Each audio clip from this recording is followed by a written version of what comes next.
I think the reality is that we have to deal with Social Security. The first thing we have to do is get a consensus behind private accounts if we're going to change it.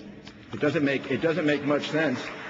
It doesn't make much sense to figure out what the compromises are going to be if you can't get the big thing that you need to really change Social Security. And the fact is, Medicare and Medicaid are presently more expensive than Social Security, and within 10 years they'll be twice as expensive. So they're going to go bankrupt a lot faster. And they need a private solution as well. What we need to do, if we're going to bring down the cost of Medicare and Medicaid, is bring down the cost of the entire health insurance market. And in the discussion you were having about health insurance before, the point that I think was missed, we only have 17 million people in America who buy their own health insurance.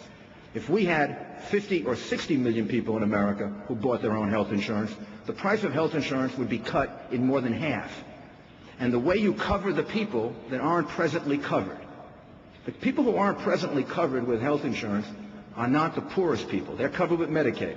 The people who are presently not covered are all buying something. They're consumers. They may be buying a television. They may be buying, I hate to mention a cell phone, but they may be buying a cell phone.